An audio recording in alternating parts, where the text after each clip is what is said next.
नमस्कार दोस्तों, आप सभी का स्वागत है परवलय के एक और वीडियो में। अब हम देखेंगे किसी भी परवलय का नॉर्मल यानी है उस परवलय का अभिलंब। अभिलंब हमें पता है क्या होता है। परवलय के किसी बिंदु पर अभिलंब क्या होगा, उस बिंदु पर खींची गई स्पर्श रेखा के जो लंबवत रेखा होगी वो हमारा क्या कहलाता है, अभिलंब कहलाता है। तो अभिलंब हमारी क्या होगी, स्पर्श रेखा के लंबवत रेखा होगी। तो अभिलंब शुरू करें उससे पहले हम हमारी स्पर्श रेखा के एक दो पॉइंट दोबारा रिवाइज कर लेते हैं। हमने क्या देखा था, कोई परवलय क्या हमारे पास वाई स्क्वायर बराबर 4x, तो उस पर एम प्रवणता की स्पर्श रेखा हमारी क्या आई थी, y बराबर m x plus a by m, जिसमें हमने बोल दिया था क्या कि अगर y बराबर एम एक्स प्लस सी कोई रेखा है, ये क्या है वाई स्क्वायर बराबर 4x की क्या होगी, स्पर्श रेखा होगी यदि c बराबर क्या हो, ए बाई एम हो।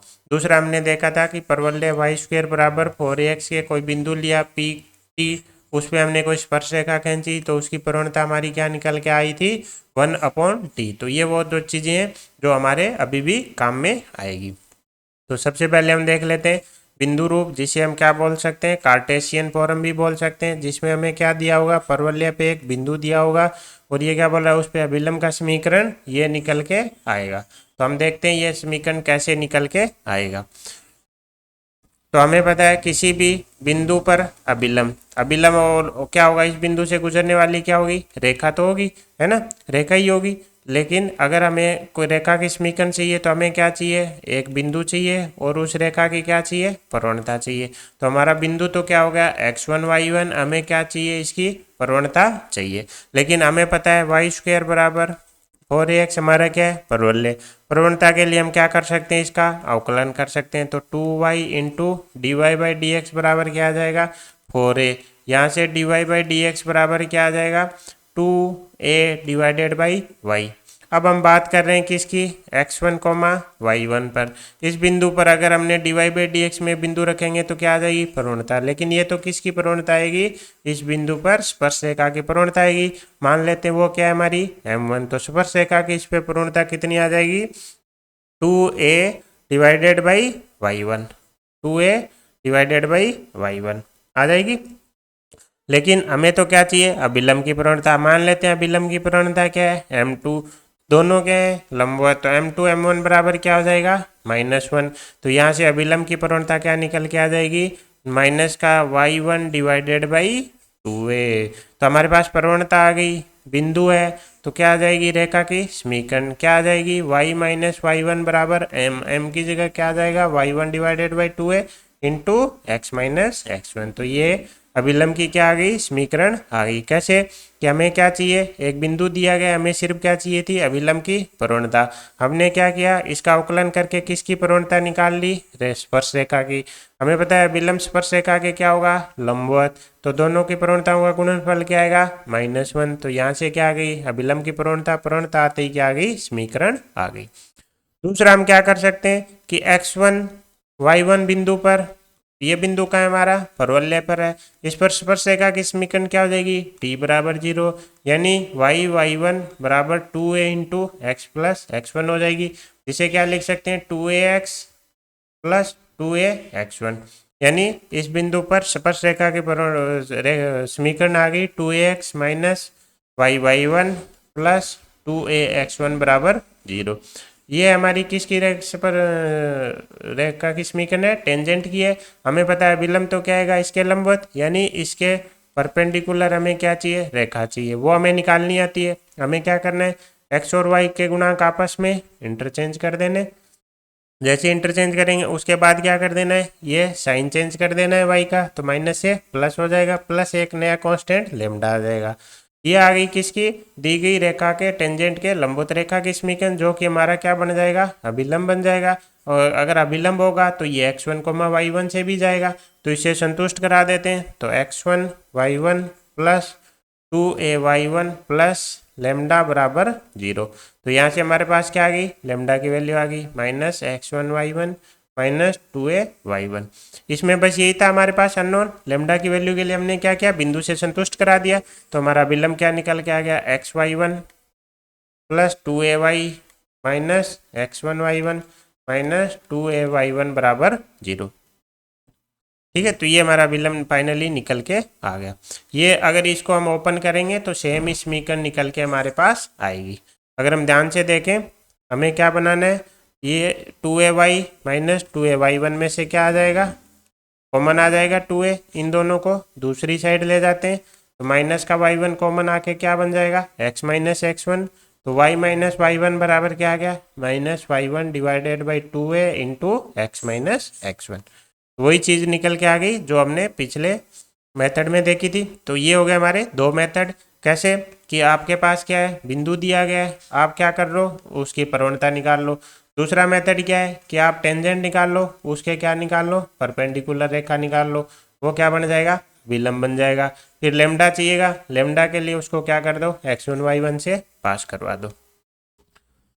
ठीक है, तो ये हो गए हमारे दो मेथड किसके, अभिलंब निकालने के लिए। तो फाइनली हमारा x1 y1 बिंदु पर अगर हम अभिलंब के समीकरण बोले तो क्या ही, y माइनस y1 डिवाइडेड बराबर minus y1 divided by 2a into x minus x1। अब हम देखते हैं अभिलंब की समीकरण का कौन सा रूप, प्राचलिक रूप। प्राचलिक रूप या फिर पैरामीट्रिक फॉर्म। पैरामीट्रिक फॉर्म में क्या होगा, परवलय दिया गया, अब उसमें बिंदु किस फॉर्म में दिया होगा, कार्टेशियन फॉर्म में ना देके पैरामीट्रिक फॉर्म में दिया होगा। हमारा क्या होगा, 80 स्क्वायर कोमा 280 बिंदु हो गया। इस पर अभिलंब की समीकरण ये बोल रहा है क्या निकल के आएगी, ये निकल के आएगी। तो हम देखते हैं कैसे निकल के आएगी। तो इसके भी हम दो मेथड लगा सकते हैं। एक तो हमने अभी निकाला y माइनस y1 बराबर माइनस का y1 divided by 2a into x minus x1। अब हमारा जो बिंदु था x1 y1 वो हमारा क्या बन गया, 80 स्क्वायर कोमा 280। तो इसमें क्या करेंगे, y1 को रिप्लेस कर देंगे किससे, 280 से। ये आ गया 280 divided by 2a, x minus x1 को किससे रिप्लेस कर देंगे, 80 स्क्वायर से रिप्लेस कर देंगे। ये 2a से 2a कैंसिल हो गया, ये बन गया माइनस का xt प्लस का a टी क्यूब। तो अगर हम ध्यान से देखें तो xt प्लस वाई बराबर 280 प्लस ए टी क्यूब क्या आ गई, अपनी समीकरण निकल के आ गई। ये आएगा टी एक्स प्लस वाई, तो यही आ गई टी एक्स प्लस वाई बराबर 280 प्लस ए टी क्यूब। दूसरा हम क्या मेथड अप्लाई कर सकते हैं, हमें पता है कि 80 स्क्वायर कोमा 280 हमारा क्या है, पॉइंट है। पॉइंट हमें दे रखा है, हमें क्या चाहिए, उसकी सिर्फ प्रवणता। लेकिन इस पे हमें पता है स्पर्श रेखा की प्रवणता कितनी आती है, स्पर्श रेखा की प्रवणता क्या निकल के आती है, m1 बोलें तो 1/t। अगर अभिलंब की प्रवणता है m2 तो m1 m2 बराबर क्या होगा, -1। तो m2 बराबर कितना आ जाएगा, -t। तो इस बिंदु से गुजरने वाला और इस प्रवणता की रेखा की समीकरण क्या आ जाएगी, y माइनस 280 बराबर -t into x minus 80 square. तो वही आ जाएगा y प्लस एक्स टी बराबर 80 क्यूब प्लस 280। तो आप कौन सा मेथड अप्लाई कर दो, समीकरण हमेशा वो सेम ही निकल के आएगी। अब इस समीकरण को हमें किस में बदलना है, प्रवणता रूप में। ये क्या बोल रहा है, इस प्रवलय पर m प्रवणता के पदों में समीकरण क्या निकल के आएगी, y बराबर ये, और स्पर्श बिंदु के निर्देशांक क्या होंगे, ये यहाँ पे क्या आएगी, कोमा। तो हम क्या करेंगे, प्राचलिक वाली से ये फॉर्म निकाल लेंगे। 80 स्क्वायर कोमा 280 पर हमने स्पर्श अभिलंब की देखी, हमने क्या फॉर्म देखी थी, समीकरण क्या आई थी, y प्लस एक्स टी बराबर 280 प्लस 80 क्यूब आई थी। अब हमने थोड़ी देर पहले पिछले पेज पे ये भी देखा था कि प्रवणता क्या निकल के आ गई थी, -t। लेकिन क्वेश्चन में प्रवणता हमें दे रखी है m, जो कि किसके बराबर होगी, -t के बराबर। किसकी प्रवणता, अभिलंब की। ये हमने अभी देखा, किसी भी बिंदु 80 स्क्वायर कोमा 280 पर स्पर्श रेखा की प्रवणता होती है 1/t और अभिलंब की प्रवणता होती है -t। तो हमें तो m में इक्वेशन चाहिए, तो t को इसमें रिप्लेस कर देंगे किससे, -m से। तो ये बन जाएगा y माइनस mx बराबर माइनस का 2am माइनस am क्यूब। तो अभिलंब की समीकरण क्या आ जाएगी, y बराबर mx माइनस 2am माइनस का am क्यूब। ये समीकरण अब हमें डायरेक्ट याद रखनी है, जैसा हमने स्पर्श रेखा के केस में याद रखा था। क्या आई थी, y बराबर mx plus a by m, और अभिलंब की क्या आ जाएगी, y बराबर mx माइनस 2am माइनस का am क्यूब। अब यहाँ पे कंफ्यूज नहीं होना है कि हम बोल रहे हैं कि दोनों रेखाएं क्या है, लंबवत है, स्पर्श रेखा और अभिलंब। और हम बोल रहे हैं, देखने से तो लग रहा है कि ये दोनों क्या है, समांतर है। लेकिन हमें यहाँ ध्यान रखना है कि यहाँ पे जो m प्रवणता है वो किसकी है, स्पर्श रेखा की है। और यहाँ पे जो हम m प्रवणता बोल रहे हैं वो किसकी बोल रहे हैं, अभिलंब की बोल रहे हैं। ये दोनों सेम है लेकिन एक चीज नहीं है। ठीक है। तो ये हो गया हमारा क्या अभिलंब की समीकरण है। इसमें फाइनली हमें क्या याद रखना है कि एक तो ये फॉर्म याद रखनी है y बराबर m x minus 2am minus am cube. जब भी हम मानेंगे अभिलंब तो ये मान लेंगे। अब दूसरा, यहाँ से जैसे ही हमारे पास t की वैल्यू माइनस एम आ गई, स्पर्श बिंदु भी आ जाएगा, t बराबर माइनस एम रख देंगे तो am square comma minus 2am, तो ये स्पर्श बिंदु आ जाएगा। दूसरा हमें क्या याद रखना है, अभिलंब की प्रवणता p t बिंदु पर क्या निकल जाएगी, माइनस टी। तो अभिलंब के केस में हमें ये दो चीजें डायरेक्ट याद होनी चाहिए। स्पर्श रेखा के लिए यही क्या होता है हमारा, y बराबर m x plus a by m, और टी बराबर एम बराबर क्या होता है 1/t। ये दो चीजें हमें अभिलंब और उसके बारे में पता होनी चाहिए। अब हम देखते हैं अभिलंब प्रतिबंध। ये क्या बोल रहा है, ये क्या है, रेखा। ये परवलय पर अभिलंब बन सकती है अगर ये हो। हमें पता है वाई स्क्वायर बराबर 4ax पर एम प्रवणता की अभिलंब की समीकरण क्या आई थी हमारी, y बराबर m x minus 2am minus am cube. Question वाला बोल रहा है कि ये y बराबर एम एक्स प्लस सी इसकी क्या हो, अभिलंब। तो ये दोनों समीकरण एक होंगी, तुलना करेंगे। c बराबर क्या आना चाहिए, माइनस का 2am और माइनस का am क्यूब। ये तो हम ऑलरेडी देख चुके हैं। अब हम एक्स स्क्वायर बराबर 4ay वाले का देख लेते हैं कि इस पे ये रेखा अगर अभिलंब है तो क्या c की वैल्यू ये निकल के आएगी, ये हम देख लेते हैं। ठीक है, तो सबसे पहले हमारा परवलय क्या है, एक्स स्क्वायर बराबर 4ay। तो हमें इस पे क्या मानना पड़ेगा, सबसे पहले एक पॉइंट मानना पड़ेगा। पॉइंट क्या आ जाएगा, 280 कोमा 80 स्क्वायर आ जाएगा, है ना। अब हम क्या चाहिए, इस बिंदु पर हम क्या निकाल रहे हैं, अभिलंब, जिसकी प्रवणता कितनी है, m, है ना। m प्रवणता का अभिलंब चाहिए। अब बिंदु हमें दे रखा है, प्रवणता हम निकाल लेंगे, लेकिन हमारा देखो जैसे ही बिंदु आ गया, अब प्रवणता आ गई तो अभिलंब क्या हो जाएगा, y माइनस 80 स्क्वायर बराबर m इंटू एक्स माइनस 280 आ गया। लेकिन अब हमारे दिक्कत क्या है कि हमारे पास t नहीं है, हमारे पास t नहीं है। तो इसके लिए हम क्या करेंगे, हम इसका अवकलन कर लेते हैं। जैसे इसका अवकलन करेंगे 2x बराबर क्या आ जाएगा, 4a into D Y by D X आ जाएगा। यहाँ से क्या आ जाएगा, D Y by D x बराबर कितना आ जाएगा, x डिवाइडेड बाई 2a। हम बात कर रहे हैं इस बिंदु पर, तो इस बिंदु पर स्पर्श रेखा की प्रवणता कितनी हो जाएगी, स्पर्श रेखा की प्रवणता हो जाएगी x बराबर 2a रखेंगे तो क्या हो गई t। स्पर्श रेखा की प्रवणता t आई तो m1 इंटू m2 बराबर -1। तो अभिलंब की प्रवणता m2 बराबर कितनी आ जाएगी, अभिलंब की प्रवणता आ जाएगी माइनस का 1/t, यानी प्रवणता क्या आ गई, माइनस का 1/t। अब देखो ये हमने क्या निकाला, अभिलंब क्या है हमारा, y बराबर m x minus 280 plus 80 square आया। अब हमें पता है कि इसकी तुलना किससे करनी है, y बराबर एम एक्स प्लस सी से। तो c बराबर क्या आ गया, 80 स्क्वायर माइनस 280, लेकिन t तो हमारे पास आ रखा है। प्रवणता क्या आ रखी है अभिलंब की, m बराबर -1/t, तो t की वैल्यू क्या आ जाएगी, माइनस का 1/m। तो ये हो जाएगा a बटा एम स्क्वायर प्लस 2am। तो क्या वही कंडीशन निकल के आई है, a बटा एम स्क्वायर प्लस का 2a, कुछ गलत कर दिया हमने,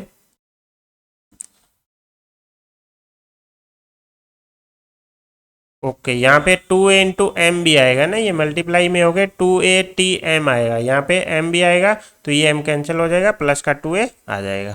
तो ये चीज़ हमें ध्यान रखनी है कि अगर हमें परवलय ना दिया गया हो तो हमें क्या करना है, उस परवलय को लेना है, उस पर क्या लेना है, एक पॉइंट लेना है। जैसे ही पॉइंट लेंगे उसके बाद हम क्या करेंगे, d Y by D x करके पॉइंट रख के किसकी प्रवणता निकाल लेंगे, स्पर्श रेखा की। m1 m2 बराबर -1 से किसकी निकाल लेंगे, अभिलंब की, जो हम क्या मान के चल रहे हैं 1, जो कितनी निकल के आ गई, माइनस का 1/t। तो अभिलंब की प्रवणता आ गई माइनस का 1/t। अब प्रवणता है, बिंदु है, तो अपने अभिलंब का समीकरण क्या आ जाएगा, y माइनस 80 स्क्वायर बराबर m इंटू एक्स माइनस 280। यहाँ से तुलना करेंगे तो c बराबर हमारा निकल के आ जाएगा 80 स्क्वायर माइनस का 280 इंटू एम। यहाँ से जैसे ही हम t की वैल्यू रखेंगे ये आ जाएगा a बटा एम स्क्वायर प्लस 2a। तो ये किसकी कंडीशन आ गई, ये कंडीशन आ गई कि y बराबर एम एक्स प्लस सी क्या होगा, एक्स स्क्वायर बराबर 4ay का अभिलंब हो। तो ये कंडीशन हो जाएगी। इसमें हमें क्या याद रखना है, हमें प्रोसेस याद रखना है, ठीक है, और कुछ ये रटने की जरूरत हमें है नहीं। बस हमें दो चीज़ें याद रखनी है अभिलंब के केस में, कि अभिलंब एम प्रवणता का अभिलंब की समीकरण ये आएगी और उसकी प्रवणता क्या आएगी, -t आएगी। अब हम देखते हैं क्या सह अभिलंब बिंदु क्या होते हैं। तो क्या बोल रहा है कि परवलय पर कोई तीन बिंदु जिन पर खींचे गए अभिलंब एक उभयनिष्ठ बिंदु से गुजरते हैं तो ऐसे बिंदु क्या कहलाते हैं, सह अभिलंब बिंदु कहलाते हैं। तो हमारे पास क्या होंगे, तीन बिंदु होंगे, उस पर कितने अभिलंब आएंगे, तीन अभिलंब आएंगे। वो क्या होंगे, एक कॉमन पॉइंट से गुजरेंगे और वो अगर ऐसा हो रहा है तो ये सारे तीनों बिंदु क्या कहलाते हैं, सह अभिलंब बिंदु कहलाते हैं।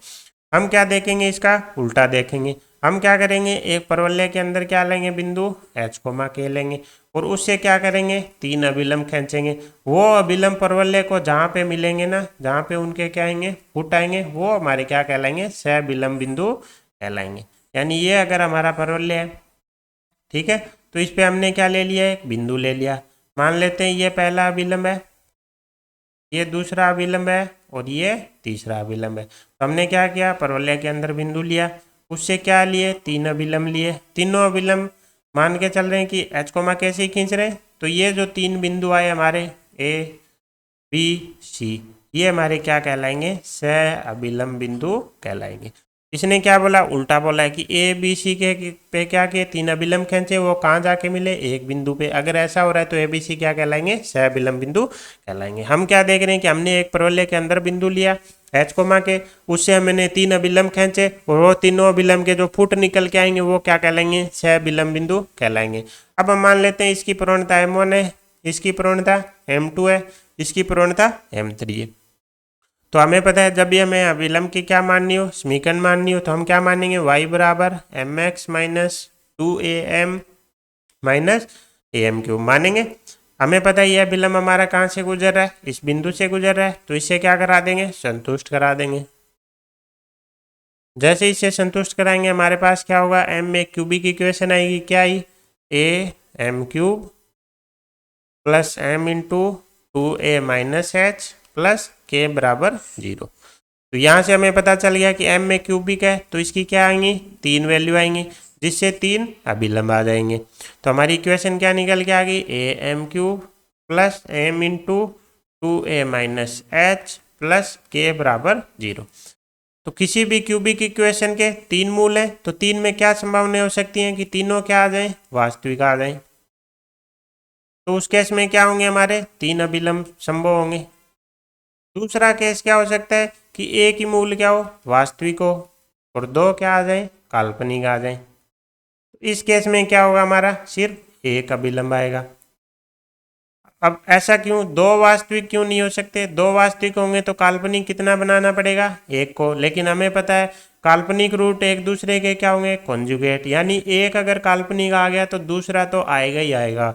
यानी जो काल्पनिक रूट होंगे वो हमेशा दो के पेयर में आएंगे। क्यों, क्योंकि वो एक दूसरे के क्या होते हैं, कॉन्जुगेट होते हैं। तो दो ही संभावना है, या तो तीनों मूल क्या हो जाए, वास्तविक, या फिर एक मूल वास्तविक आए। तो इसका मतलब परवलय के अंदर स्थित बिंदु से या तो तीन अभिलंब खींचे जा सकते हैं या फिर एक खींचा जा सकता है। कौन से, वास्तविक अभिलंब की हम बात कर रहे हैं, ठीक है। और जो अभिलंब खींचे जाएंगे उनकी प्रवणताएं क्या है, m1 m2 m3। यहाँ से अगर हम देखें इस समीकरण में, अगर हम देखें कि हमें चाहिए m1, इसके मूल हो गए m1 m2 m3, मूलों का क्या चाहिए, योग। मूलों का योग क्या हो जाएगा, माइनस इंटू m² का गुणांक डिवाइडेड बाई m³ का गुणांक, यही आएगा। लेकिन हम देख रहे हैं कि इसमें m² का तो पद है नहीं, इसका मतलब m² का गुणांक क्या आएगा, 0। इसका मतलब m1 plus m2 plus m3 बराबर क्या आएगा, 0 आएगा। ये हमारे लिए क्या इंपॉर्टेंट रिजल्ट है। यानी परवलय के अंदर कोई एक बिंदु है तो उससे हम कितने अभिलंब खींच सकते हैं, या तो हम एक अभिलंब खींच सकते हैं या तीन खींच सकते हैं, और उनकी प्रवणताएं का योग कितना आएगा, 0 आएगा, ठीक है। अब हमारे पास अगर m1 m2 m3 की वैल्यू आ गई तो हम क्या निकाल सकते हैं, a b c निकाल सकते हैं। हमने थोड़ी देर पहले देखा था, अगर बिंदु हमारा क्या है pt, उस पे अभिलंब की प्रवणता कितनी निकल के आती है, हमारी अभिलंब की प्रवणता कितनी निकल के आ गई थी, -t। तो हम क्या बोलते हैं, अगर a हमारा t1 है तो इस पर खींचे गए अभिलंब की प्रवणता क्या आएगी, -t1। यानी t बराबर क्या आएगा, माइनस का m1। उसी प्रकार b अगर हमारा बिंदु t2 है तो उस पर खींचे गए अभिलंब की प्रवणता क्या आएगी, माइनस का t2, यानी t2 की वैल्यू क्या आ जाएगी, माइनस का m2। इसी प्रकार c अगर t3 है तो t3 की वैल्यू क्या आ जाएगी, माइनस का m3। तो हमारे बिंदु आ जाएंगे a_t1 स्क्वायर, 2a_t1, यानी a_m1 स्क्वायर, माइनस का 2a_m1। उसी प्रकार b आ जाएगा a_m2 स्क्वायर माइनस का 2a_m2। उसी प्रकार c आ जाएगा a_m3 का स्क्वायर और माइनस 2a_m3। तीनों आ गए। अब अगर हम बोले क्या, ये हमारे क्या आ गए, सह अभिलंब बिंदु, सह अभिलंब बिंदु। कब, जब हमने बिंदु h, k से क्या परवलय के अंदर स्थित बिंदु से 3 अभिलंब खींचे जिनकी प्रवणताएं हम क्या ले रहे हैं, m1, m2, m3। तो उस केस में हमारे तीनों क्या आ गए, सह अभिलंब बिंदु आ गए। अब अगर हमें कोई बोल दे कि हम ए बी सी को क्या ले रहे हैं, किसी भी त्रिभुज के शीर्ष ले रहे हैं, शीर्ष ले लिया। अब हम उसका क्या निकाल रहे हैं, केंद्रक। केंद्रक हमें कैसे पता है, कैसे निकालते हैं कि उसके सभी शीर्षों के x कोऑर्डिनेट का ऐड करके 3 से डिवाइडेड बाई, इसी प्रकार y निर्देशांकों को भी ऐड करके 3 से डिवाइड करना है। लेकिन जैसे ही हम ए बी सी के y निर्देशांकों का समेशन करेंगे हमारे पास क्या निकल के आएगा, 2a into m1 plus m2 plus m3 बराबर 0। तो इसका मतलब y निर्देशांक क्या आएगा, इस केंद्र का 0 आएगा। तो हम क्या बोल सकते हैं कि ए बी सी को अगर हम शीर्ष लेके कोई त्रिभुज बनाएं तो उसके जो केंद्रक होगा उसका y कोऑर्डिनेट क्या आएगा, 0 आएगा। ठीक है, तो हमने क्या देखा, परवलय के स्थित अंदर स्थित कोई बिंदु और उससे हमने क्या खींचे, अभिलंब। तो उससे कितने अभिलंब पॉसिबल है, या तो एक अभिलंब या फिर 2 अभिलंब पॉसिबल है, वो सॉरी 3 अभिलंब। और उनकी प्रवणताएं क्या है, m1, m2, m3। तो उस केस में क्या होगा, तीनों की प्रवणताओं का योग कितना आने वाला है, 0 आने वाला है। m1 प्लस m2 m3 का योग क्या आएगा, 0 आएगा। ठीक है, उसके अलावा अगर उनको शीर्ष मान के अगर हमने कोई त्रिभुज बनाया और तो उसके केंद्र का y कोऑर्डिनेट क्या आएगा, 0 आएगा। तो हमने क्या देखा, सह अभिलंब बिंदुओं पर अभिलंब के ढालों का योग क्या होता है, 0 होता है। ये चीज हमने देख ली। अभी की समेशन ऑफ mi बराबर क्या था, 0, क्योंकि m में जो हमारी क्यूबिक इक्वेशन आई है उसमें m स्क्वायर का पद है ही नहीं। इसका मतलब इसका गुणांक क्या है, 0 है। इसका गुणांक 0 है तो इसकी प्रवणताओं का योग क्या हो जाएगा, 0 हो जाएगा। उसी प्रकार हमने क्या देखा कि सह अभिलंब बिंदुओं से बने त्रिभुज का केंद्र कहाँ होता है, परवलय के अक्ष पर स्थित होते हैं। हम परवलय क्या ले रहे हैं, वाई स्क्वायर बराबर 4x। इसकी x कौन है हमें पता है, इसकी x बोले तो x है। x की समीकरण क्या है, y बराबर 0। और जो हमने केंद्रक निकाला है उसका भी y निर्देशांक क्या आ रहा है, y बराबर 0 आ रहा है। इसका मतलब ये किस पे स्थित होगा, x पे, यानी परवलय की x पे स्थित होगा। तो ये वही चीज है कि इसका y कोऑर्डिनेट क्या आएगा, 0 आएगा। क्यों, परवलय की x पे y बराबर क्या है, 0। ठीक है, तो ये था हमारा कि अगर परवलय के अंदर कोई बिंदु दिया गया हो तो उससे हम 3 अभिलंब खींच सकते हैं। वो अभिलंब के जो फुट होंगे वो क्या कहलाएंगे, सह अभिलंब बिंदु कहलाएंगे। तीनों की प्रवणताओं का योग क्या आने वाला है, 0 आने वाला है। अगर यही बिंदु परवलय के बाहर होता तो हमारे पास सिर्फ होता कि हम एक ही अभिलंब खींच पाते। ठीक है, परवलय के अंदर है तो या तो एक या फिर 3 अभिलंब हम वास्तविक अभिलंब खींच पाएंगे। अब हम देखते हैं अगला क्या बोल रहा है कि यदि बिंदु दे रखो P क्या है, a_t1 स्क्वायर 2a_t1, परवलय क्या है, वाई स्क्वायर बराबर 4x। ये परवलय हो गया कौन सा, वाई स्क्वायर बराबर 4x। ये क्या हो गया, हमारा बिंदु P हो गया जिसे हम t1 लिख देते हैं। ये क्या बोल रहा है, उस पर क्या खींचना है, अभिलंब। तो ये क्या हो गया, उस पर अभिलंब हो गया। ये क्या बोल रहे हैं, परवलय को पुनः, तो इसको अगर हम आगे बढ़ाएंगे तो परवलय को कहीं दोबारा मिलेगा उस बिंदु को। ये क्या बोल रहा है, t2 बोल रहा है। अगर ऐसा है तो ये बोल रहा है कि t2 बराबर क्या आएगा, -t1 -2/t1। यहाँ पे हमें ध्यान क्या रखना है कि जो हम वैल्यू निकाल रहे हैं t2 की वो बिंदु है जिसपे अभिलंब प्रतिच्छेद करेगा। यहाँ पे ये अभिलंब नहीं है, अभिलंब कहाँ है, P पे। ये हमें ध्यान रखना है।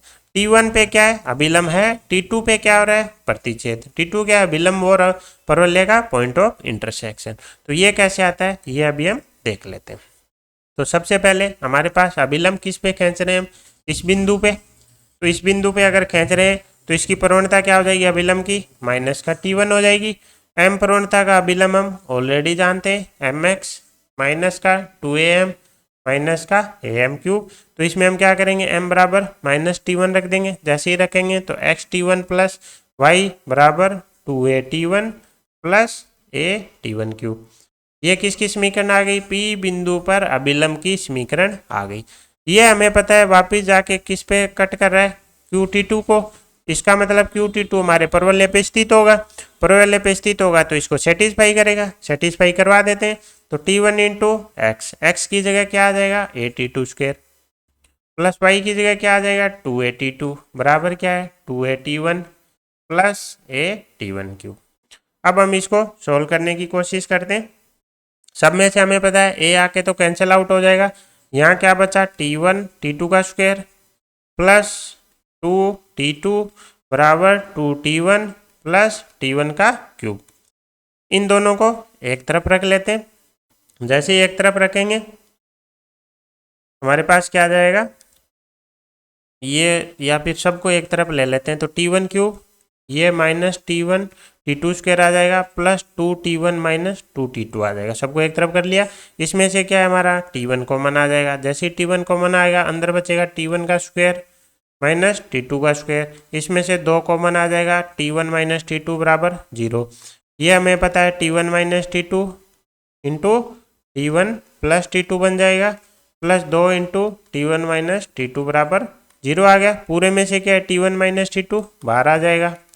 जैसे ही T1 माइनस T2 बाहर आएगा अंदर बचेगा T1 into T1 plus T2 और प्लस 2 बराबर 0। तो यहाँ से दो चीज़ें हो सकती हैं, या तो T1 माइनस T2 बराबर 0 या फिर T1 into T1 plus T2 plus 2 बराबर 0।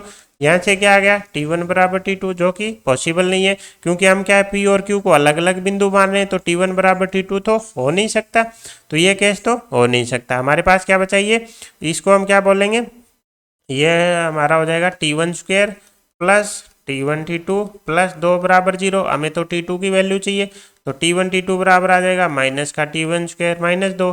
T1 से क्या कर देंगे, डिवाइड कर देंगे। तो अगर हम ध्यान से देखें तो वही कंडीशन निकल के आ गई जो इसने हमें दे रखी थी। T2 बराबर क्या है माइनस T1 माइनस 2 बटे T1। तो हमने क्या किया, हमने P बिंदु पर क्या ले ली, प्रवणता m का अभिलंब खींचा। बिंदु P T1 है तो m बराबर क्या आएगा माइनस T1। m प्रवणता की अभिलंब हमें निकालना आता है, y बराबर m x minus 2a minus am cube हो जाएगा। और इसमें m बराबर क्या रख देंगे, माइनस का T1 रखेंगे। जैसे T1 रखेंगे ये हमारा क्या आ गया, बिंदु P पर अभिलंब आ गया। अब Q हमें पता है इस पर स्थित है, इसको संतुष्ट करेगा। T1 T2 में एक इक्वेशन आ गई, उसको सोल्व करेंगे। हमारे पास T2 बराबर क्या आ जाएगा माइनस T1 माइनस 2 बटे T1। तो हमें याद रखना है T1 पे हम अभिलंब खींच रहे हैं, परवलय को वापस T2 पे मिल रहा है। T1 पर अभिलंब मतलब ये हमें दिया गया है, ये हमें निकालना है। तो T2 बराबर आ जाएगा माइनस T1 माइनस 2 बटे T1 आ जाएगा। तो ये रिजल्ट हमें याद रखना है। अगला क्या है कि परवलय वाई स्क्वायर बराबर 4ax, उसके क्या है दो विभिन्न स्पर्श स्पर्श बिंदु है P और Q पर खींचे गए अभिलंबों का प्रतिच्छेद बिंदु। तो इस बार क्या किया हमने, दो बिंदु लिए, ठीक है, और उन पे हमने क्या खींचा, अभिलंब खींचा। तो वो कहीं न कहीं एक दूसरे को कट करेंगे। तो वो जो प्रतिच्छेद बिंदु है वो ये बोल रहा है कि ये निकल के आएगा। तो हम देख लेते हैं कि क्या यही आएगा। तो सबसे पहले तो हमें क्या चाहिए, अभिलंब की समीकरण चाहिए।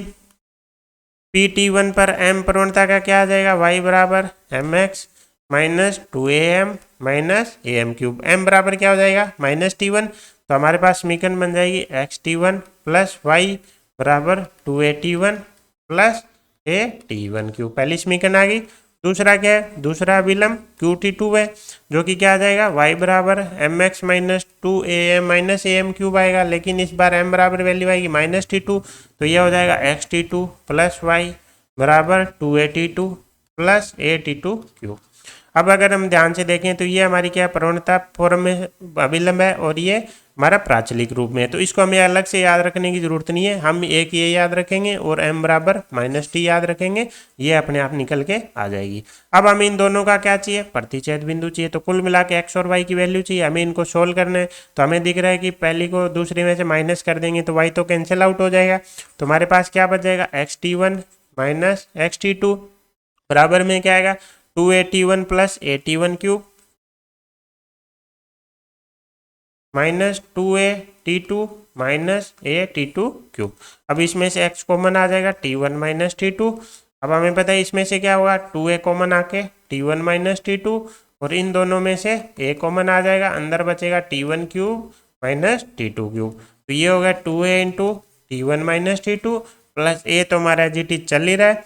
अगर इसमें से हमने क्या ले लिया t1 माइनस t2 कॉमन ले लेंगे,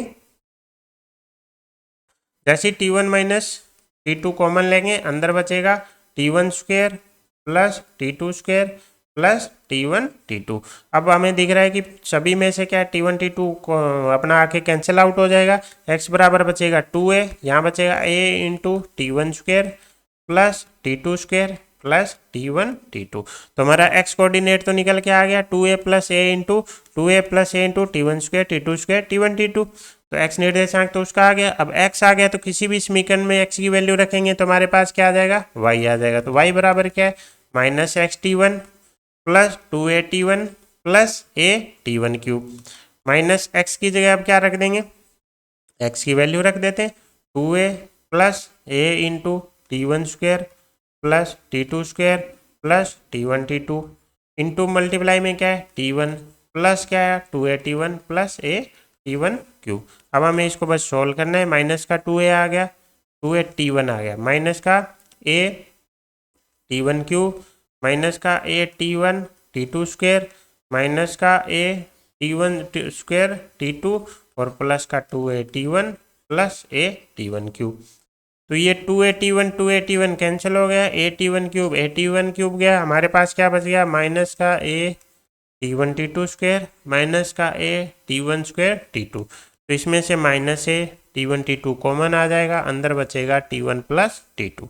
तो ये क्या आ गया प्रतिच्छेद बिंदु का y निर्देशांक आ गया। तो हमें कुछ नहीं करना, दो बिंदु दिए गए उन पे अभिलंब की समीकरणें आ जाएंगी, दोनों समीकरणों को सोल्व करेंगे, क्या निकल के आ गया प्रतिच्छेद बिंदु निकल के आ गया। बस हमें क्या याद रखना है प्रोसेस याद रखना है, इनकेस हमें क्वेश्चन में जरूरत पड़ जाए तो हम अप्लाई कर देंगे। अब लास्ट टॉपिक है परवलय का क्या डायामीटर ऑफ परवलय यानी परवलय का व्यास। तो क्या है परवलय का व्यास क्या होता है इसकी समांतर जीवाओं के मध्य बिंदुओं का बिंदुपथ। यानी हमने क्या लिया परवलय लिया, अब हमें पता है इस पे इन्फिनिट जीवाएं खींच सकते हैं, तो हम क्या करेंगे एक फिक्स प्रवणता की ले लेंगे। तो m प्रवणता की अगर हमें जीवा खींचनी है तो ये इस ऐसी क्या आएंगी अनेक जीवाएं आएंगी, लेकिन सभी जीवाएं आपस में क्या आएंगी समांतर आएंगी। क्यों? क्योंकि सबकी प्रवणता क्या है सेम है। ऐसे क्या आ जाएगा समांतर जीवाएं आ जाएगी।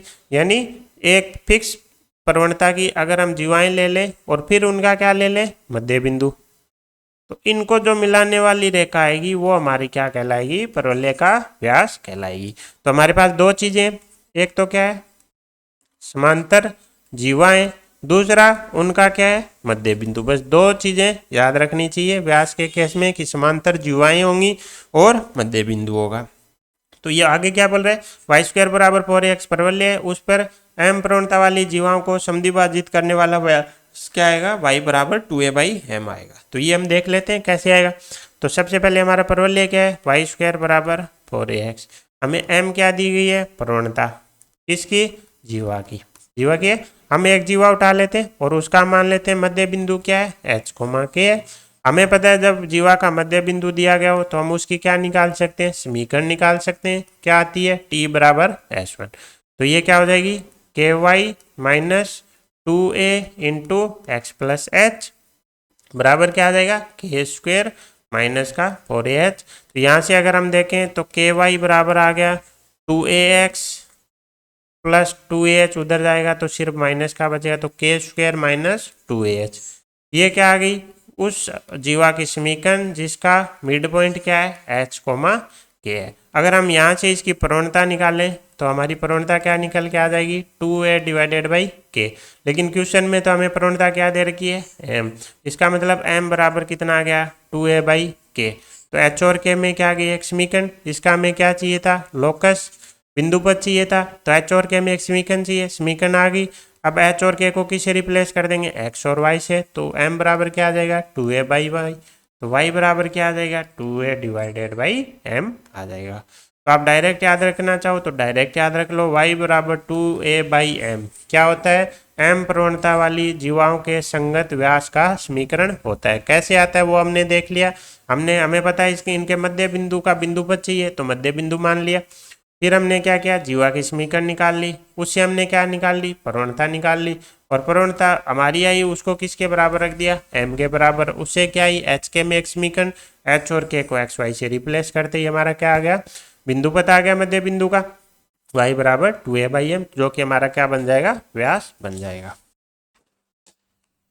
अब हम नॉर्मल से संबंधित कुछ क्वेश्चन देख लेते हैं। जैसे पहला क्वेश्चन है, क्वेश्चन में क्या दे रखा है, एक परवलय है, परवलय y² बराबर 4x है।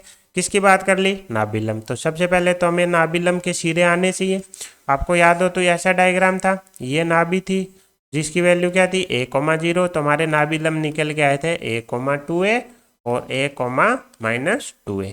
ये क्या बोल रहा है, उन पे खींचे गए अभिलंबों की समीकरण, यानी दोनों पे दो अभिलंब आएंगे, इस पे मान लेते हैं L1 आ जाएगा, इस पे L2 आ जाएगा, दोनों की जॉइंट इक्वेशन चाहिए, दो रेखाओं की संयुक्त समीकरण हमें निकालनी आती है, L1 L2 बराबर 0। तो कुल मिला के हमें L1 चाहिए और L2 चाहिए। हमें पता है पहला बिंदु क्या है हमारा, a,2a। हम जनरली बिंदु क्या मानते हैं, at², 2at। अगर तुलना करें तो t बराबर क्या आ गया, 1 आ गया। जैसे t बराबर 1 आ गया, प्रवणता क्या होती है, m बराबर -1 होती, m बराबर कितनी होती है y² बराबर 4x के लिए, m बराबर हमने देखा था कितनी होती है, माइनस का t, यानी प्रवणता कितनी आ गई, -1। t बिंदु पर अभिलंब की प्रवणता कितनी आई थी, माइनस का t। तो हमारा बिंदु इस बार क्या है, PO1 है, क्यों t बराबर क्या आ गया, 1। हमने क्या माना, ये नाभिलंब है, ये मान लेते हैं अगर P है, ये Q है, तो ये क्या है, PO1, ये क्या है, PO-1, यानी इसके लिए t बराबर कितने, 1, इसके लिए क्या है, t बराबर -1। तो t बराबर 1, तो प्रवणता क्या आ गई, -1। इस पर अभिलंब की प्रवणता कितनी आ गई, 1। तो m a,2a से गुजरने वाला और 1 कितनी प्रवणता है इस पे, -1 प्रवणता वाले रेखा की समीकरण क्या आ जाएगी, y-2a बराबर -1 इंटू x - a, जो क्या हो जाएगी x + y और -3a बराबर 0। ये हमारा क्या आ गया, पहला अभिलंब निकल के आ गया। अब हमें दूसरा अभिलंब चाहिए। दूसरा अभिलंब किस पे देख रहे हैं, Q-1 पे, यानी t बराबर -1 है, t बराबर -1 है, तो प्रवणता क्या आ जाएगी, 1 आ जाएगी। बिंदु क्या है, a,-2 है, तो रेखा की समीकरण क्या आ जाएगी, y + 2a बराबर 1 इंटू x - a। इसको जैसे ही सोल्व करेंगे, x - y - 3a बराबर क्या आ जाएगा, 0 आ जाएगी। तो दो रेखाएं आ गई, दोनों की संयुक्त समीकरण चाहिए, तो क्या हो जाएगी, x + y - 3a into x - y - 3a बराबर 0। इसको सोल्व करेंगे, एक x² का टर्म आएगा, एक माइनस का y² का टर्म आएगा, और क्या आएगा हमारे पास, जैसे ये x मल्टीप्लाई होगा y से तो -xy आ जाएगा, -3ax आएगा, y मल्टीप्लाई होगा तो +xy आएगा, -y² हम ले चुके हैं, माइनस का 3ay आएगा और -3ax + 3ay + 9a² बराबर 0। तो ये हमारा हो गया 3ay तो cancel out, xy cancel out, हमारे पास बचा x² -y² माइनस का 6ax और प्लस का 9a² बराबर 0। तो x² - y² माइनस का 6ax + 9a² बराबर 0 हमारा क्या हो जाएगा, करेक्ट आंसर हो जाएगा। तो हमें इसमें क्या ध्यान रखना था, हमें नाभिलंब के सिरे पता होना चाहिए, क्या होता है a,2a और a,-2a। अगर हम परवलय पे कोई भी बिंदु मानते हैं तो at², 2at, इससे तुलना करेंगे तो इसके लिए t की वैल्यू आएगी 1, इसके लिए t की वैल्यू आएगी -1। प्रवणता हमें पता है क्या होती है, -t, तो इस पे अभिलंब की प्रवणता हो जाएगी -1, इस पे अभिलंब की प्रवणता हो जाएगी +1। प्रवणता पता है, बिंदु पता है, क्या आ जाएगी, अभिलंब की समीकरण। बिंदु पता है, प्रवणता पता है, क्या आ जाएगी, अभिलंब की समीकरण। जॉइंट इक्वेशन दोनों को मल्टीप्लाई करके निकाल लेंगे।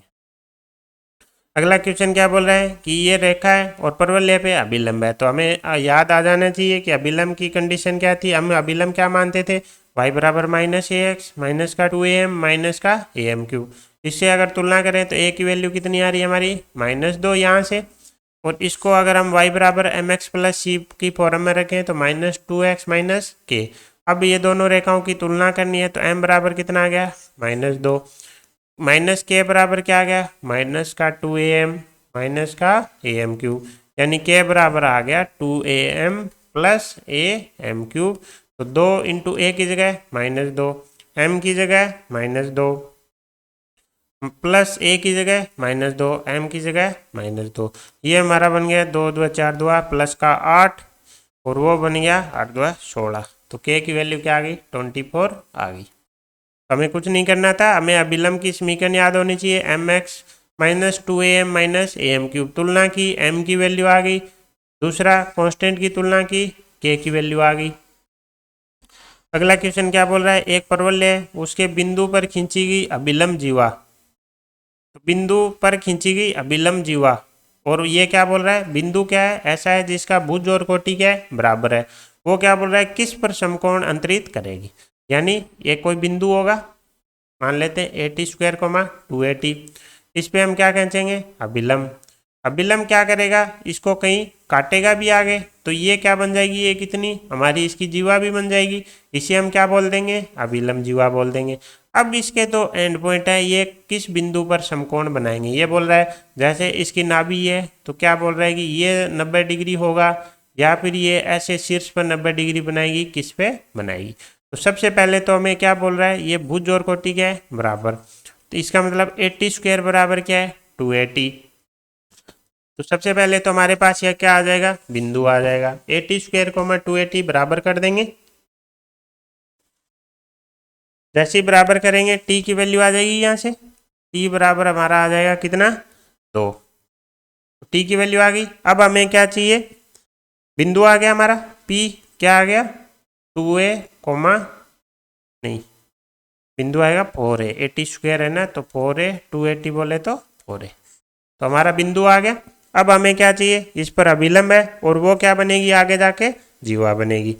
अगर हम ध्यान से देखें तो ये हमारा वो केस है कि P बिंदु पर खींचा गया अभिलम्ब किस पे मिल रहा है, Q बिंदु T2 पर, तो T2 बराबर क्या आता है, -T1 -2/T1। अब T1 कितना है, 2, तो -2 -1 बराबर -3। इसका मतलब हमारे पास Q बिंदु भी आ गया, जो कि कितना हो जाएगा, 80 स्क्वायर बोले तो 90, वो 9a, और प्लस 280 बोले तो माइनस का 6t। तो हमारे पास बिंदु आ गया P और Q। P बिंदु हमारा क्या आ गया, 4a, 4a, Q बिंदु क्या आ गया, 9a, 60। तो हमने क्या किया, सबसे पहले हमें बोल रहा है कि जिस पर हम अभिलम्ब खींच रहे हैं उसके क्या है, भुज और कोटि बराबर है, तो वहां से T की वैल्यू आ गई, हमारा वो बिंदु आ गया जिस पे हम अभिलम्ब खींच रहे हैं। Q बिंदु के लिए हमने क्या कंडीशन अप्लाई कर दी कि P बिंदु पर खींचा गया अभिलम्ब परवलय के Q बिंदु पर अगर कट करता है तो T2 बराबर -T1 -2/T1 होता है। यहाँ से क्या आ गया, Q बिंदु आ गया। अब हमें देखना है कि ये नाभि के साथ 90 डिग्री कोण बना रहा है या इसके साथ, तो हम क्या करेंगे, जैसे S लिया और ये बिंदु हमारा क्या है P, तो हम क्या करेंगे, SP की प्रवणता निकाल लेंगे। इसी प्रकार SQ रेखा की प्रवणता निकाल लेंगे और देखेंगे इनका गुणनफल -1 है क्या। अदरवाइज हम क्या करेंगे, सेंटर के साथ, अगर ये नहीं आया तो हम क्या करेंगे, PO रेखा की प्रवणता निकालेंगे और फिर QO रेखा की प्रवणता निकालेंगे और देखेंगे गुणनफल माइनस है क्या, क्योंकि दोनों क्या है 90 डिग्री कोण, यानी दोनों क्या है लंबवत, तो गुणनफल क्या आएगा, -1।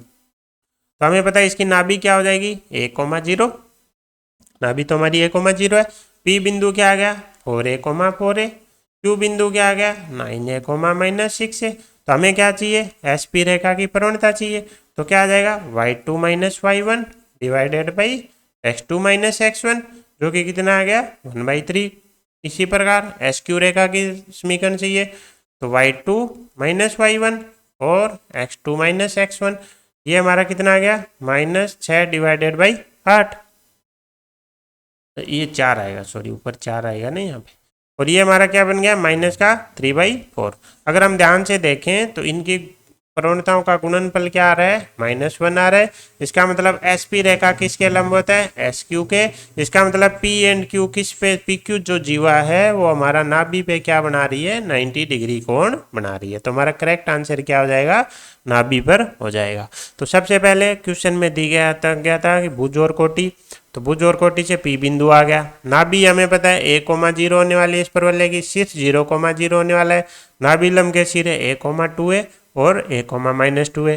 अब हमें प्रवणता चाहिए तो Q बिंदु के निर्देशांक चाहिए। इसके लिए हमने क्या प्रॉपर्टी लगाई कि P बिंदु पर खींचा गया अभिलंब Q बिंदु को अगर T2 पे काट रहा है तो T2 बराबर -T1 -2/T1 होगा। वहां से Q आ गया तो हमने क्या किया, 1/1 कैश उठाया, नाभि वाला उठाया, दोनों रेखाओं की प्रवणता निकाली और गुणनफल क्या गया -1। अगर नाभि का नहीं होता तो फिर हम ट्राई करते हैं शीर्ष के लिए, फिर हम दोनों की प्रवणता निकालते और देखते कि गुणनफल -1 आ रहा है। अगर उसका भी नहीं आता तो हम ये ट्राई करते। अब देखते हैं अगला क्वेश्चन। क्वेश्चन में क्या बोल रहा है, परवलय उसके अभिलंब का समीकरण ज्ञात कीजिए जो इस बिंदु से गुजरता है। तो हमें क्या चाहिए, सबसे पहले तो इस बिंदु को देख लेते हैं।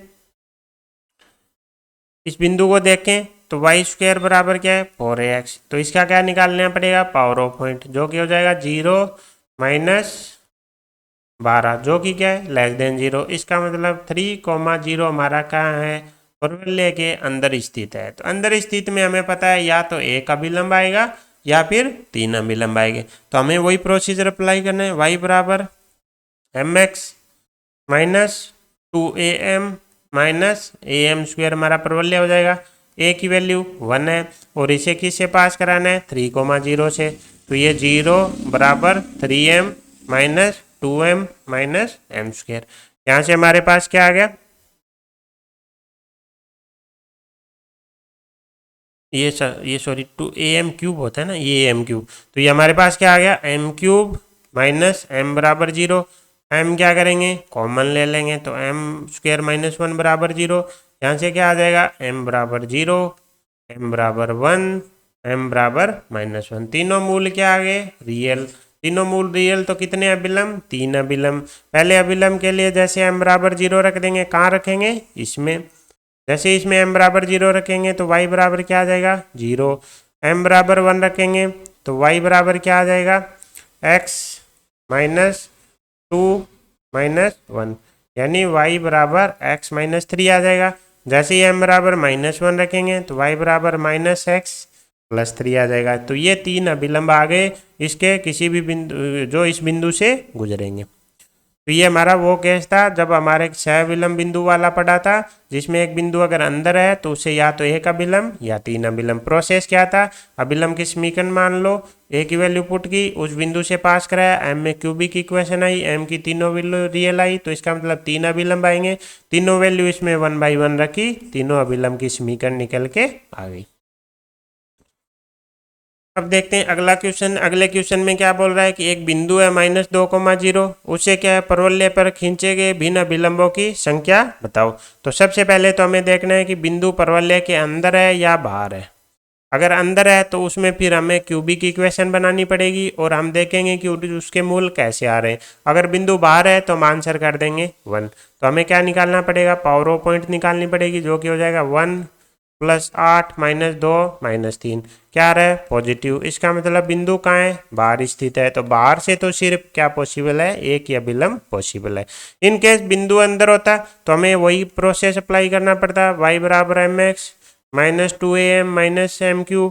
इसमें a की वैल्यू रखते, हम क्या करते उस बिंदु से इसको संतुष्ट कराते, m में क्या आती क्यूबिक इक्वेशन आती, फिर इसके क्या निकालने पड़ते रूट निकालने पड़ते।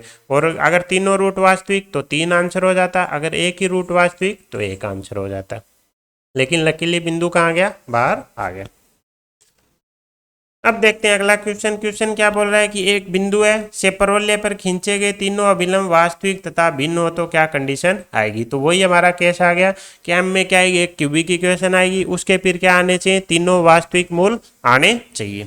तो शुरू करते हैं। सबसे पहले हमें अभिलंब मानना पड़ेगा।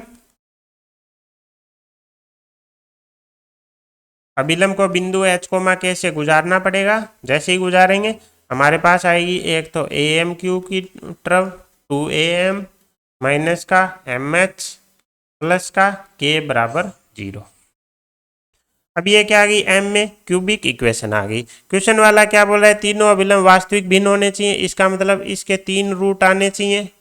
और तीनों रूट कैसे आने चाहिए वास्तविक आने चाहिए और भिन्न आने चाहिए। अब देखो इसमें कौन फंसा हुआ है h और k फंसा हुआ है, अदरवाइज तो हम क्या करते क्यूबिक के केस में हम क्या करते हैं, क्यूबिक में हम क्या करते हैं, m की वैल्यू रखते हैं रेंडमली 0 -1 1 2 -2 ऐसे रख के हम क्या करते हैं, कोशिश करते हैं कि एक क्या आ जाए, फैक्टर आ जाए। जैसे मान लो अगर m बराबर 1 से इस समीकरण संतुष्ट हो जाती तो इसका मतलब m-1 इसका क्या होता, फैक्टर होता। फिर हम क्या करते हैं, इसको m-1 से डिवाइड करते हैं तो पीछे कौन बचती, क्वाड्रेटिक इक्वेशन बचती। तो एक रूल तो मूल तो हो ही गया हमारा वास्तविक। फिर हम क्या चाहते हैं कि इसके भी मूल वास्तविक आए, तो हम क्या करते हैं, d ग्रेटर देन 0 कर देते। लेकिन ये मेथड यहाँ पे अप्लाई नहीं कर सकते। क्यों, क्योंकि हमारे पास इसमें m की कोई वैल्यू रखेंगे, hk की वैल्यू हमारे पास है नहीं, a की वैल्यू हमारे पास है नहीं, हम यहाँ से ये फैक्टर नहीं निकाल पाएंगे। तो इसमें हम किसकी मदद लेंगे, हम फलन की मदद लेंगे। ठीक है, फलन क्या कहता है कि fx अगर कोई दे रखा है हमें फलन, तो वो क्या हमारे x को जहाँ जहाँ काटेगा वो उसके क्या कहलाते हैं, जीरोज कहलाते हैं। क्या कहलाते हैं, फंक्शन के जीरोज कहलाते हैं। वहीं अगर हमने फंक्शन को 0 के बराबर किया तो वो समीकरण बन गई, और वही जीरोज अब हमारे समीकरण के क्या बन जाएंगे, मूल बन जाएंगे। तो हम इसे क्या चलेंगे, उल्टा चलेंगे। हमें तीनों मूल डिफरेंट चाहिए, हम क्या कर देंगे, 3 डिफरेंट जीरोज कर देंगे। क्यूबिक का हमें पता है, डायग्राम आपको पता ही है। क्यूबिक का क्या होगा, या तो ऐसा ग्राफ बनेगा कि नीचे जाता हुआ फिर ऊपर जाएगा फिर नीचे जाएगा, या फिर ऐसा वाला बनेगा। दो ही डायग्राम पॉसिबल है क्यूबिक इक्वेशन के। अब इसमें क्या है कि अगर एक्स एक्स यहाँ हो गई तो इसका सिर्फ एक रूट हो गया, अगर एक्स एक्स यहाँ कट कर गई तो इसके 3 रूट हो गए, अगर एक्स एक्स यहाँ कट करी तो भी एक रूट हुआ, है ना। तो हमें क्या चाहिए, ये वाला केस चाहिए। तो इसके लिए हम क्या करेंगे, हम फलन की मदद लेंगे। तो सबसे पहले इनमें से कौन सा ही उठा लो, कोई फर्क नहीं पड़ेगा। सबसे पहले हमें क्या चाहिए, डायग्राम ऐसा वाला चाहिए। हम मान लेते हैं ये बिंदु जहाँ पे एफ डैश एक्स हमारा क्या है, 0, या फिर अभी एम का फंक्शन है तो एफ डैश एम 0। यहाँ पे भी क्या होगा, एफ डैश एम बराबर क्या होगा, 0। मान लेते हैं ये क्या है, अल्फा 1, ये क्या है, अल्फा 2। तो अगर हम ध्यान से देखें तो इस केस में हमारा एफ अल्फा 1 क्या रहने वाला है, 0 से बड़ा। उसी प्रकार एफ अल्फा 2 क्या रहेगा, 0 से छोटा। यानी इन दोनों का गुणनफल क्या आएगा, नेगेटिव आएगा। तो ये वो कंडीशन आ गई जब क्या आए, हमारा जो फंक्शन है एफ ऑफ एम उसके क्या है, 3 जीरोज आए। अगर आप ये वाला लेते तो भी कंडीशन सेम ही निकल के आती। इस केस में हमारा ये बनता, ये हमारा क्या है, अल्फा 1, ये हमारा क्या है, अल्फा 2। हमारा एफ ऑफ अल्फा 1 की वैल्यू क्या है, नेगेटिव, एफ ऑफ अल्फा 2 की वैल्यू क्या है, पॉजिटिव। लेकिन दोनों को अगर हम एक साथ रखें तो F of alpha 1 into F of alpha 2 क्या आएगा, हमारा नेगेटिव ही आएगा। तो यहाँ पे तो इसका मतलब ग्राफ चाहे ऐसा बने चाहे ऐसा बने, वो मेनली किस पे डिपेंड करता है, एम क्यूब के कोफिशिएंट पे। एम क्यूब का गुणांक कौन है, ए, तो ए हमें पता नहीं है, तो लेकिन दोनों ही केस में कंडीशन क्या है, सेम है। तो उससे फर्क नहीं पड़ता कि ग्राफ कैसा बन रहा है। तो हमने क्या किया, हमें 3 मूल चाहिए थे, हमने क्या लिया, उसके करस्पॉन्डिंग फंक्शन लिया, हमने उसके क्या सिद्ध कर देंगे, 3 जीरोज सिद्ध कर देंगे। अब देखो अगर कोई बोलता है कि क्या जरूरी है कि ऐसा ही होगा, अब देखो अगर ग्राफ ऐसा होता तो उस केस में देखो दोनों क्या आते हैं, negative. F of alpha 1 negative, F of alpha 2 negative, यानी F of alpha 1 into F of alpha 2 क्या था, पॉजिटिव। यानी अगर इस ये वैल्यू पॉजिटिव है तब तो एक जीरो आएगा, अगर नेगेटिव है तो 3 जीरो हो जाएंगे। ये फंक्शन का पार्ट है। आई होप मैं आपको समझाने में सक्सेस रहूँगा। तो ये हमारा क्या है, मेन प्रोसेस रहने वाला है। हमें क्या चाहिए, 3 मूल चाहिए। हमने क्या ले लिया, फलन ले लिया, और उसके क्या कर देंगे, 3 जीरो सिद्ध कर देंगे। क्यूबिक इक्वेशन का हमें पता है ग्राफ ऐसा आएगा। हम क्या करेंगे, जहाँ पे एफ डैश 0 है वो वैल्यू निकाल लेंगे, अल्फा 1 और अल्फा 2। तो सबसे पहले तो हमें क्या चाहिए, एफ डैश एम बराबर 0। हमें पता है क्यूबिक इक्वेशन का अवकलन करने से क्या आएगी, क्वाड्रेटिक। क्वाड्रेटिक आएंगी तो 2 रूट आएंगे, और उन पे फिर फंक्शन की वैल्यू लेंगे और उनका गुणनफल क्या कर देंगे, 0 से छोटा कर देंगे। तो सबसे पहले तो हमारा फंक्शन क्या हो जाएगा, एफ ऑफ एम, तो क्या बन जाएगा, a m cube plus 2am minus m h plus के। अब हमें इसका अवकलन करना है, तो ये हो जाएगा 3am² plus 2a minus H, इसको क्या कर देना है, 0। क्यों, हमें अल्फा 1 अल्फा 2 की वैल्यू चाहिए, वो पॉइंट चाहिए जहाँ एफ डैश एक्स हमारा क्या है, 0 है।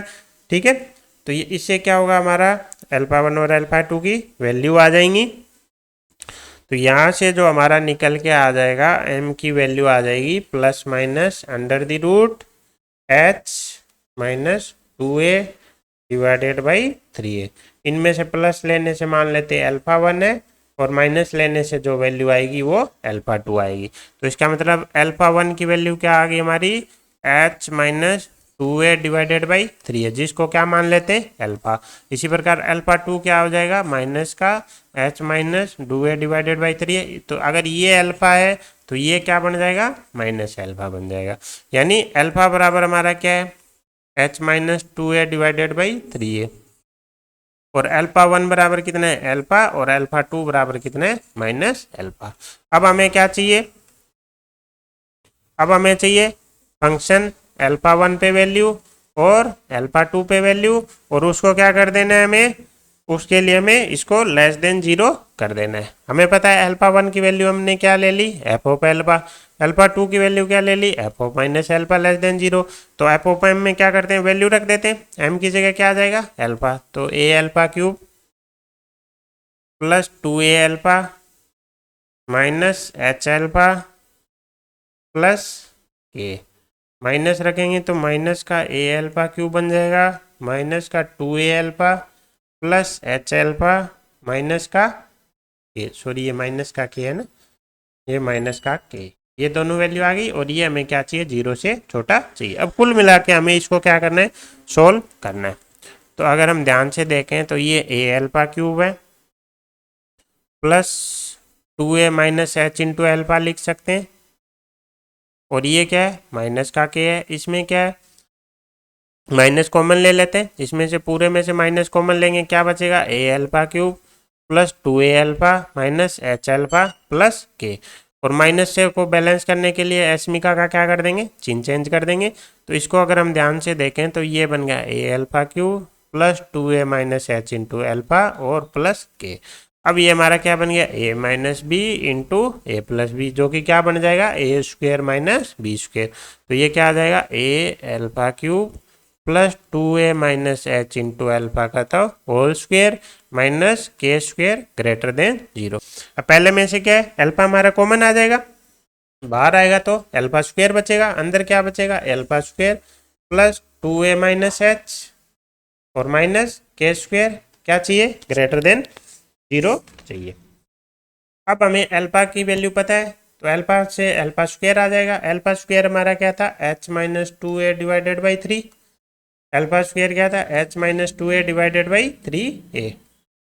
अब ये वैल्यू इसमें पुट कर देते हैं, जैसे ही पुट करेंगे बाहर क्या आ गया H minus 2a divided by 3a, A alpha square क्या हो जाएगा H minus 2a divided by 3 plus 2a minus H, के स्क्वेयर को इधर ले जाते हैं एक बार के लिए। इसको जैसे ही सोल्व करेंगे हमें क्या करना है, अब इसको सोल्व करना है, ये यहाँ स्क्वायर चल रहा है ना, यहाँ पे स्क्वायर चल रहा है, तो ये h माइनस 2a अंदर से 3 बाहर आया तो कितना साथ में स्क्वायर लेके आएगा 9 इससे मल्टीप्लाई होगा क्या हो जाएगा 27a, ये h माइनस 2a ये हो जाएगा 6a minus 3h greater than के स्क्वायर, यहाँ से आ जाएगा h माइनस 2a, इसको अगर हम सोल्व करें तो ये बनेगा हमारा कितना 4a minus 2h divided by 27 से पूरा किससे के स्क्वायर से बड़ा, इसमें से माइनस का 2 क्या ले लेंगे कॉमन ले लेंगे, लेकिन ऊपर स्क्वायर है तो उससे कोई फर्क पड़ेगा नहीं, बाहर आके 4 बन जाएगा h माइनस 2a और ये फिर h माइनस 2a का स्क्वायर तो h माइनस 2a का क्यूब डिवाइडेड बाई 27 से ग्रेटर देन के स्क्वायर, फाइनली आ जाएगा 4 इंटू एच माइनस 2a का क्यूब ग्रेटर देन 27a के स्क्वायर। देखो यहाँ पे हमने क्या किया है, इसमें से सबसे पहले तो 2 कॉमन ले लिया, अंदर क्या बचा 2 बाहर आएगा तो 4 आएगा, अंदर बचेगा कितना 2a माइनस एच का होल स्क्वायर, तो इसको हम h माइनस 2a का भी होल स्क्वायर लिख सकते हैं, ये इसके साथ मिलके क्या बना देगा क्यूब बना देगा। तो ये वो कंडीशन आ गई जिसके लिए बिंदु h कोमा k से दिए गए परवलय पे खींचे गए तीनों अभिलंब क्या होंगे अलग अलग होंगे। तो आपको प्रोसेस याद रखना है, हमारे पास क्यूबिक इक्वेशन है, हमारे पास बस इतना था कि ये तीनों वैल्यू हम क्या सिद्ध कर दें भिन्न भिन्न सिद्ध कर दें। इनमें अगर हमारे पास ये गुणांक नॉन होते, सिर्फ एम में क्यूबिक इक्वेशन होती, कोई अननोन नहीं होता, तो हमारा मेथड क्या रहता ये वाला। उसमें हम क्या करते सबसे पहले हम एक फैक्टर निकालने की कोशिश कर लेते, एम की रैंडम वैल्यू रख के, जैसे ही वो फैक्टर आता उसे पूरे को इक्वेशन को डिवाइड करते तो क्या बचती पीछे, क्वाड्रेटिक इक्वेशन।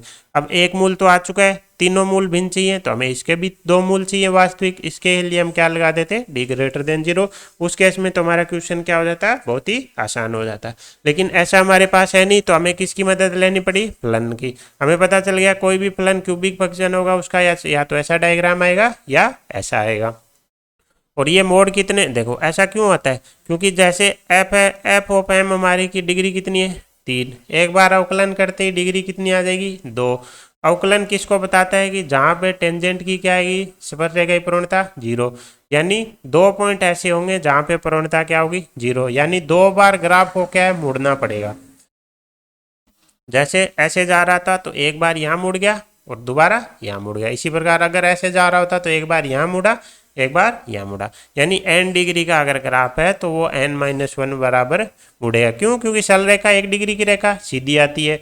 2 डिग्री में परवलय ऐसा आता है, एक बार मुड़ता है। तो 3 डिग्री में कैसा मुड़ेगा, 2 बार मुड़ेगा। अब हमें पता है मूल चाहिए, मूल का मतलब फंक्शन के क्या आने चाहिए, जीरोज आने चाहिए। तो जीरोज के लिए एक्स एक्सिस को क्या करनी चाहिए, कट करनी चाहिए। कट करने के लिए या तो ऐसा डायग्राम आए हमारे पास या फिर ऐसी सिचुएशन आए। तो इसकी क्या कंडीशन लगा देंगे कि एफ ऑफ अल्फा 1 और अल्फा 2 पे फंक्शन की वैल्यू दोनों का गुणनफल क्या आना चाहिए, 0। यानी एक दोनों पे वैल्यू क्या आनी चाहिए, अपोजिट साइन की आनी चाहिए। तभी क्या होगा, एक पे ग्राफ नीचे होगा तो दूसरे पे ऊपर होगा। अगर ऊपर नीचे होगा तो इसको यहाँ पे एक्स एक्स को कट करना पड़ेगा। तो यहाँ कट करेगा, फिर वापिस भी जाना है तो यहाँ भी कट करेगा। इससे क्या हो गए, 3 जीरोज आ जाएंगे। अब अल्फा 1 अल्फा 2 के लिए हमें क्या चाहिए, एफ डैश अवकलन करना पड़ेगा। उसको क्या कर देंगे, 0 कर देंगे। वहां से क्या आ जाएंगे, अल्फा 1 अल्फा 2 आ जाएंगे। ये चीज़ें हमने लगाई और हमारा क्या आ गया, कंडीशन निकल के आ गई। तो ये था हमारा आज का वीडियो। आज हमने मेनली क्या देखा है, नॉर्मल देखा है। नॉर्मल के केस में हमारे पास ये हमारे इक्वेशन बहुत ही इंपॉर्टेंट है। और पी टी बिंदु पर खींची गई स्पर्श रेखा की प्रवणता, स्पर्श रेखा की प्रवणता तो 1/t होती है, अभिलंब की प्रवणता -t होती है। Thank you so much. जय हिंद, जय भारत।